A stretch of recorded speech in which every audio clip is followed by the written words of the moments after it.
This is part two of how to be an independent writer. I ended with my slap in the face to the Michener people in the Iowa Writers Workshop. And the result of that is the head of the workshop, who was at the time Frank Conroy, called me in a couple years later, and asked me to give the money back. Said, well, Frank, sorry, but I spent it. Otherwise I would, but I spent it. And then he said, well, can you at least write a letter of apology? And I said, oh, sure. And then I wrote a letter about various corrupt matters having to do with the award, like them giving it to someone who wasn't eligible and who didn't even apply. True story. Kirsten Bacchus was the writer, and she wasn't eligible because she didn't graduate. She got a book contract and just dropped out, like most of us would have. She did the right thing. And then they called her after a while and said, hey, you want a Michener Award? And she said, I don't know, okay, sure. And she got it. But that was, a violation of the rules, and it meant somebody else didn't get the award. And, so it's a pretty noxious thing. So when I wrote the letter, I said, here, Frank, here's my letter. I did a CC to James Allen McPherson, who might have been a sort of conscience at the workshop, I hoped. And I said, Frank, you just forward this for me. One other thing, though, that I said in there, and this has to do with being an independent writer, is, what do you think writers are going to do when you give them money? Writers are not to be trusted about these things. You can't expect them. We're not going to kiss your ass because you gave us $12,000. We're going to be independent because we have to be free-thinking individuals to write properly.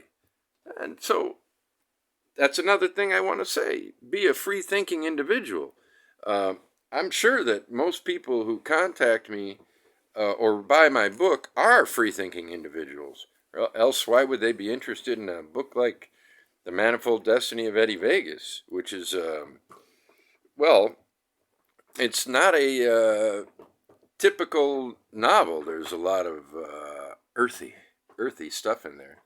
And also I'm, the one who wrote the Billy Verite, Fuck You. And my editor said, maybe we shouldn't have let you do that, and like what? So I've got a reputation in New York now suddenly, and everybody's going to hate me, and nobody's ever going to publish my books. Well, that more or less came to pass, but I don't think because of that. And even if it did, if you want to do something like that, fucking do it. And fuck them. Be independent. Do whatever you want. Read, think for yourself. Of course, you already do that, so I don't have to tell you that part. But I guess the part that I most have to tell you is you gotta expect some poverty and not worry about it. And dress. Oh, here we go. Here's my dress for the day.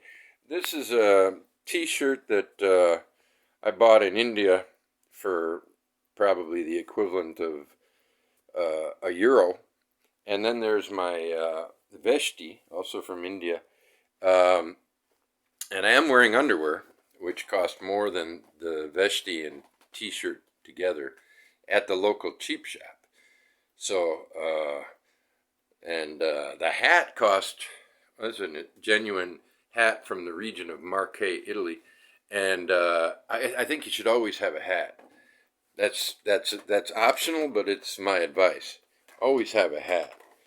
And what else does an independent writer, how else are you able to be an independent writer?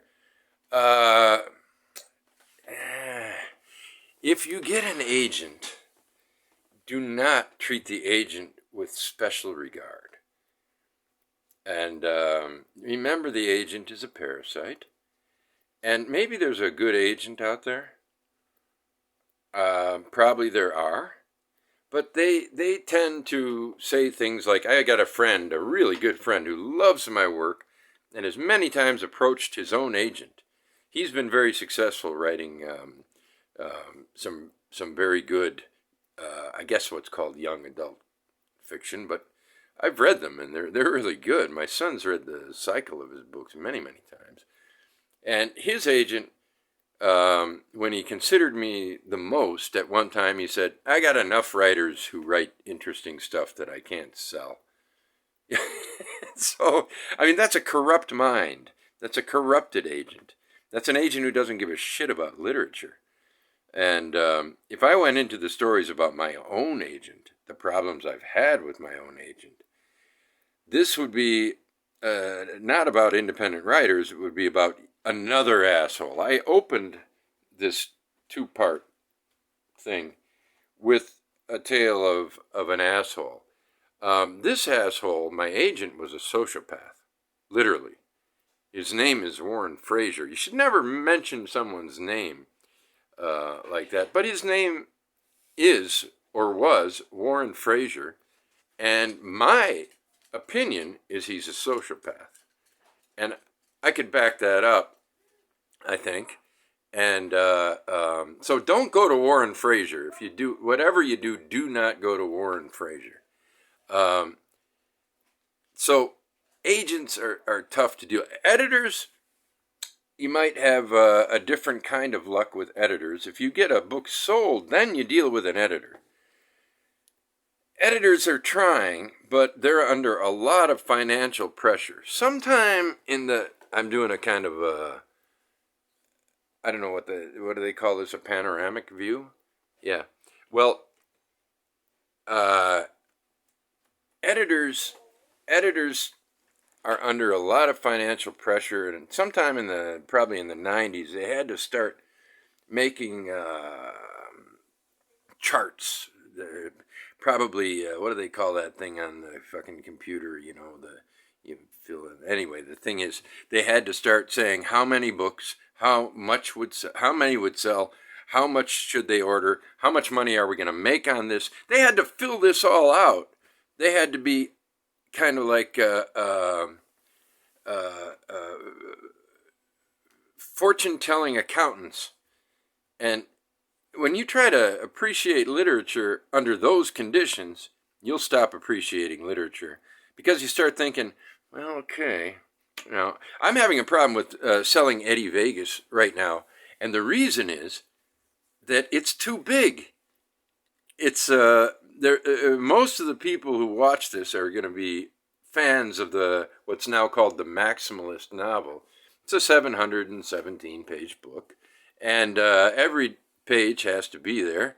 And I suppose you can make it a tiny print 500-page book, but the point is simply that the rejections I've heard, I'm not going through agents or anything like that. I'm going through friends who have the ear of someone. And so well-meaning people are coming back and saying, basically the problem is the book's too big, it's too expensive to produce. And, no matter how popular it gets, nobody will ever know how popular it could be, because it might never get printed because it's just too big. So if you're an independent writer, don't worry about the length of your book, because they could reject it for so many reasons. If you have a brilliant piece of work that's 63 pages, you're going to be thinking, oh my God, what the fuck, I better write some short stories quick to flesh this out. Well, yeah. If you worry about the publication, then your brilliant 63-piece work might have a very hard time finding a slot in the publishing world. But then again, if it was 249 pages, it would have anyway. So who gives a fuck? We either get hit by the magic wand of success or we don't. That's what it comes down to. So there's no reason to sell your soul in any way for any reason, because you're likely to fail in the financial terms, in the publishing terms. You're more likely to fail than not. But if you stick with the pure literary concerns in reading and writing, then you can't lose. At worst, you die having done what you wanted to do. And, you think Dan Brown? What? Let's talk about Dan Brown. Um, Dan Brown can afford anything, but would you want to be Dan Brown? The scorn heaped upon Dan Brown by people like me, um, by people like one of my favorite writers who I know, who said, "Oh yeah, Dan Brown. Yeah, I read that. What was that first one called?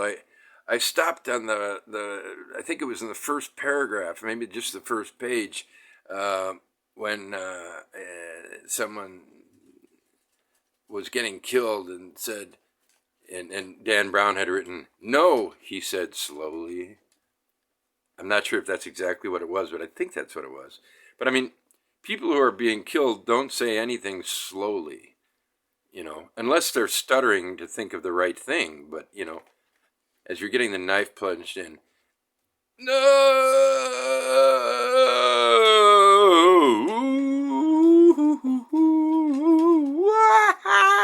yeah, no, oh no.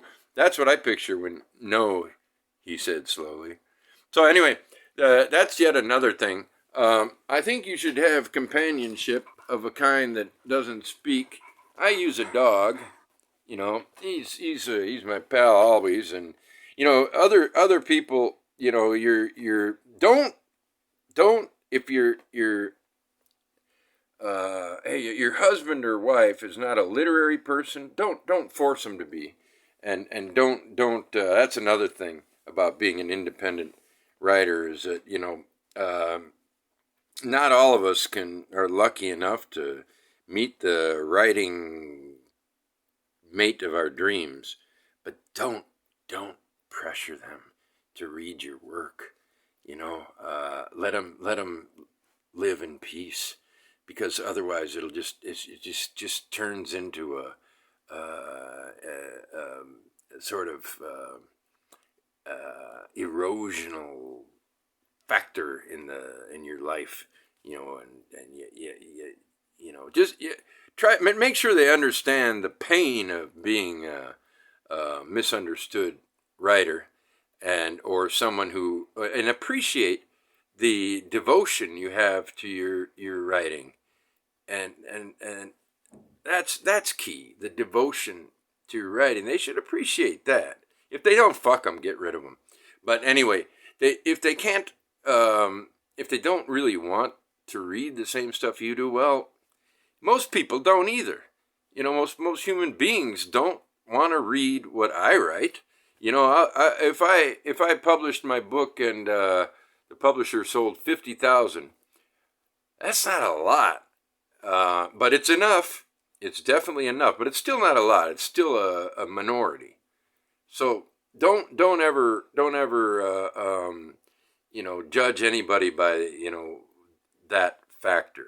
I mean, you may not want to spend time discussing literature with a fan of romance novels, which I think Dan Brown would be in the romance category. If I don't want to talk literature to someone who loves Dan Brown, but I won't scorn them either. Just let no, talk to me about Dan Brown. And remember when Harry Potter came out, and all of your friends and people my age, all our friends that that bought it pretended they didn't or tried to hide it. I remember I really had a high regard, and still have a high regard, for one friend named Prasenjit Gupta. He's an excellent writer living in India right now, and he's had one book published called A Brown Man and Other Stories, and he's had bad luck with some novels, but is excellent writer, excellent thinker. I went to his house one time for an overnight, and there was Harry Potter just sitting out in plain sight. He didn't give a fuck. I don't know why he was reading it, and I wasn't going to, have a big discussion with him either. He just, okay, I want to see what it's all about. Who knows? He never did write a Harry Potter knockoff, so let's just give him a break on that. Let this be the end of part 2, and I'll take any questions about this, because it's a rare personal, straightforward 2-part video. Bye-bye.